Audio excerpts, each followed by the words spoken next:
નમસ્કાર મિત્રો, આવનાર જે 24 તારીખનો વાયદા પ્રમાણે જે ટાટ એચએસ એટલે કે હાયર સેકન્ડરીની જે ભરતી આવવાની છે, તો એના માટે કયા ડોક્યુમેન્ટ્સ તૈયાર રાખવા અને જો એ ડોક્યુમેન્ટ્સ નહીં હોય તો તમારું ડોક્યુમેન્ટ્સ વેરિફિકેશનમાં રિજેક્શન થઈ શકે છે અને કેટલું મેરિટ રહેશે એના વિશે આપણે વાત કરીશું. તો આજના વિડીયોમાં આપણે જોઈએ કે ટાટ એચએસ હાયર સેકન્ડરીની ભરતીમાં શું શું જોઈશે ડોક્યુમેન્ટ્સ, અને એ ડોક્યુમેન્ટ્સની તમારે ટ્રુ કોપી કરાવી અને એક અલગ ફાઇલ તૈયાર કરી જેવી કે જેથી શું થાય કે જ્યારે ડોક્યુમેન્ટ વેરિફિકેશન આવે ત્યારે તમે સરળતાથી તેમાં એપ્લાય કરી શકો અને એ ટાઈમે તમારે કોઈ દોડધામ ન કરવી પડે. બરાબર, તો આ વિડીયો પૂરો જોજો તો તમને ખબર પડશે કે કયા કયા ડોક્યુમેન્ટ્સ જરૂરી છે. તો એક એક તમામ ડોક્યુમેન્ટ્સ આપણે આ વિડીયોમાં લઈ લીધા છે. તો ચલો આપણે આ વિડીયો જોઈએ કે જેમાં કયા ડોક્યુમેન્ટ્સ જે મોસ્ટ ઇમ્પોર્ટન્ટ ડોક્યુમેન્ટ છે. તો સૌપ્રથમ આપણે ભરતીઓ કઈ કઈ આવવાની છે અને જગ્યાઓ કેટલી છે એના વિશે વાત કરીએ. તો જે આચાર્યની 1200 જગ્યાઓ હતી એ પૂરી થઈ છે, એની ભરતી આવી ગઈ છે. જૂના શિક્ષકોની 2200ની જગ્યાએ 4000ની કરી છે. તો હવે આપણો વારો ટાટ એચએસનો છે. તો ટાટ એચએસમાં 4000ની જગ્યા રહેશે. તો આપણે એ ભરતી વિશે આપણે જોઈએ કે એમાં શું શું ડોક્યુમેન્ટ જોઈશે. અને આવનાર સમયમાં ટાટ એસની 3500ની જગ્યાઓ આવવાની છે. ટેટ 2ની 7000ની જગ્યાઓ આવવાની છે. ટેટ 2 અન્ય માધ્યમની 600 જગ્યાઓ આવવાની છે. ટેટ 1ની 5000 જગ્યાઓ આવવાની. ટેટ 1 અન્ય માધ્યમની 1200 જગ્યાઓ આવવાની છે.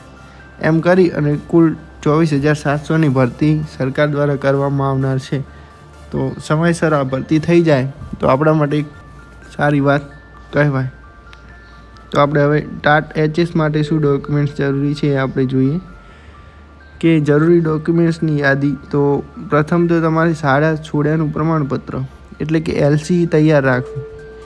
એલસી અને એની એક ઝેરોક્સ ટ્રુ કોપી કરાવી એ આપણે અલગ ટાટ એચએસ કરીને ફાઇલ બનાવશું, એમાં અલગ રાખીશું. બીજું ડોક્યુમેન્ટ છે જાતિ અંગેનું પ્રમાણપત્ર, SC ST SEBC જે જાતિ અંગેનું આપણે પ્રમાણપત્ર મળે છે એ તમારે અત્યારે ન મળ્યું હોય તો અત્યારે કઢાવી લેવું. ત્રીજા નંબર છે ઉન્નત વર્ગમાં સમાવેશ થતો નથી તે અંગેનું પ્રમાણપત્ર એટલે SEBCમાં જે ક્રિમિલિયર આવે છે એ તમારે OBC વાળાને કઢાવવું પડશે. આર્થિક રીતે નબળા વર્ગના ઉમેદવારો માટે પાત્રતા પ્રમાણપત્ર EWS એટલે કે EWSનું પણ એક પ્રમાણપત્ર તમારે નીકાળવું જ પડશે. 5 છે શારીરિક અશક્તતા અંગેનું પ્રમાણપત્ર કે જો તમે ફિઝિકલી હેન્ડીકેપ હોય તો તમારે એ PHનું સર્ટિફિકેટ પણ જોશે કે કેટલા ટકા તમારે અપંગતા છે એના વિશેનું એક સર્ટિફિકેટ જોશે. આગળ આપણે જોઈએ 5 ડોક્યુમેન્ટ આપણે જોયા. હવે જોઈએ કે છઠ્ઠું છે માજી સૈનિકનું પ્રમાણપત્ર એટલે કે તમે જો આર્મીમાં રિટાયર્ડ થયા હોય તો તમારે એમનું પણ એક પ્રમાણપત્ર જોઈશે. HSCની માર્કશીટ એટલે કે 12માની માર્કશીટ જોઈશે, એનું કઢાવી લેવાનું તમારે ઝેરોક્સ. HSCનું ટ્રાયલ સર્ટિફિકેટ એટલે કે કયા ટ્રાયલ તમે 12મું પાસ કર્યું છે એનું ટ્રાયલ સર્ટિફિકેટ તમારે તૈયાર રાખવું. ટેટ 1 ટેટ 2 ટાટ 1 ટાટ 2 એટલે કે અત્યારે આપણે ટાટ 2ની છે તો ટાટ 2નું એક સર્ટિફિકેટ તૈયાર રાખવું. સ્નાતકની માર્કશીટ તૈયાર રાખવી એટલે કે તમે સ્નાતક કર્યું છે એની માર્કશીટ પણ તમારે તૈયાર રાખવાની છે છેલ્લા સેમની. હવે 11મું છે સ્નાતકનું ડિગ્રી સર્ટિફિકેટ એટલે કે તમે ડિગ્રી જે પ્રાપ્ત કરી છે તેનું સર્ટિફિકેટ તમને કોલેજ અને યુનિવર્સિટીનું હશે એ તૈયાર રાખવું. સ્નાતકનું ટ્રાયલ સર્ટિફિકેટ એટલે કે તમે કયા ટ્રાય સ્નાતક બન્યા છો એ ટ્રાયલ સર્ટિફિકેટ પણ તૈયાર રાખવું.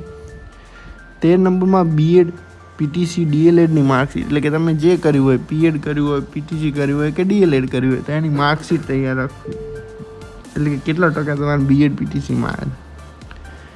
14 નંબરમાં છે BEd PTC DLEDનું ટ્રાયલ સર્ટિફિકેટ એટલે કે કયા ટ્રાય તમે BEd DLED કે PTC પાસ કર્યું એનું ટ્રાયલ સર્ટિફિકેટ પણ જરૂરી છે. 15મું છે NCTE RTI માન્ય પ્રમાણપત્ર એટલે કે BEd PTC કર્યું હોય તો NCTE નેશનલ કક્ષાનું જે સર્ટિફિકેટ આવે છે એ તમારા જોડે હોવું જરૂરી છે. 16માં છે અનુસ્નાતકની માર્કશીટ એટલે જો તમે અનુસ્નાતક કર્યું હોય તો એની માર્કશીટ પણ જરૂરી છે. 17મામાં છે અનુસ્નાતકની ડિગ્રી. તો જેમ આપણે સ્નાતકનું ડિગ્રી સર્ટિફિકેટ હતું તેમ અનુસ્નાતક કર્યું હોય તો એનું પણ ડિગ્રી સર્ટિફિકેટ આવે છે, એ પણ જોઈશે.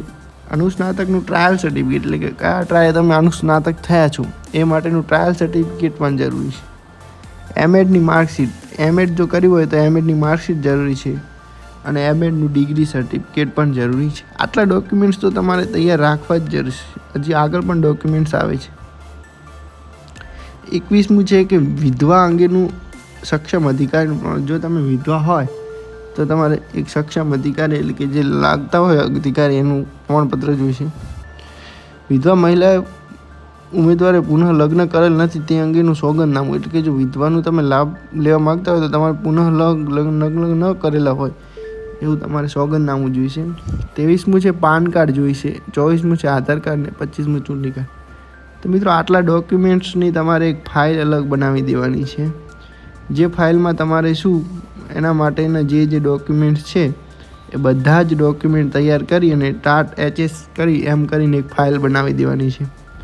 તો મિત્રો અત્યારે વિડીયો લાંબો થઈ ગયો હોવાથી આપણે મેરિટનો વિડીયો બીજા વિડીયોમાં આપણે બનાવીશું. તો ચેનલને સબસ્ક્રાઈબ કરો. Next video